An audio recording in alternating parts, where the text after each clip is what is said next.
"How many ponies do you have, Major?" Inkaro raised his eyebrows as he asked the question. "None," Jack said. Inkaro looked away in disdain. "I take it the 113th is not a polo regiment?" "No," Jack said. "The 113th is a fighting regiment." He paused for a moment. "And in the 113th, we address our senior officers as Sir." Inkaro gave a short laugh. "Yes, sir." Jack walked his horse away from Inkaro in an attempt to find some shade. Sweat rolled from his forehead and trickled down his face.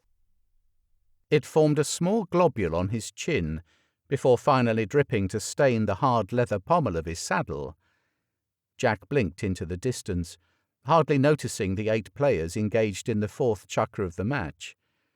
Around him, forming an armed escort for the polo game, a dozen mounted men slowly patrolled the outside edge of the dusty pitch. All the guards were soldiers of the Sindh Horse, the unit whose men made up one of the contending teams. The opposing team was formed of officers from the Royal Malverns, with Second Lieutenant William Windrush, known as Crimea, prominent. Crimea was the son of Colonel Windrush, Jack's half-brother. He rode easily as he swung his mallet to crack the ball forward to the Sindh's goalmouth. "Good shot," Jack murmured, as the ball hurtled towards its target. A Sindh rider intervened, using his mallet to deflect the ball.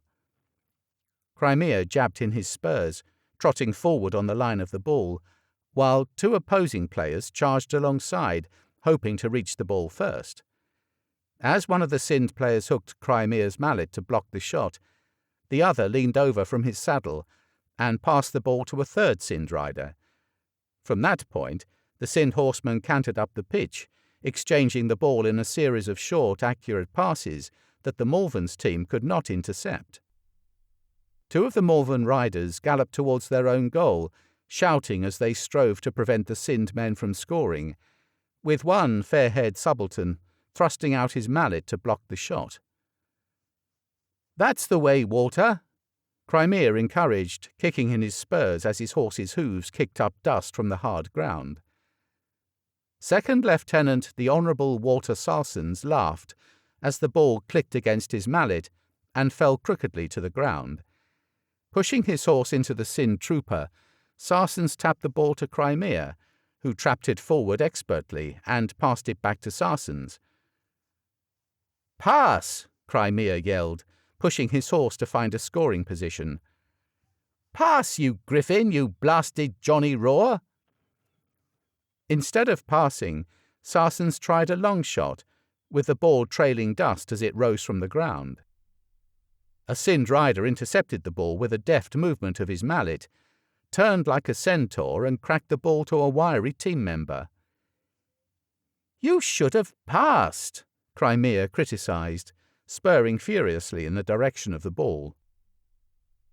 Jack admired the wiry Sindh rider's skill as he lifted his mallet and hit the ball as it moved. The Malvern riders could only watch as they lost another goal.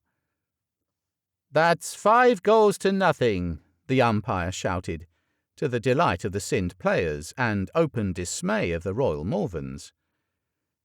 "We've still got time to strike back," Crimea said. "You should have passed, Sarsens." "It was more fun trying the long shot," Sarsens said. "Calm yourself, Crimea. It's only a game."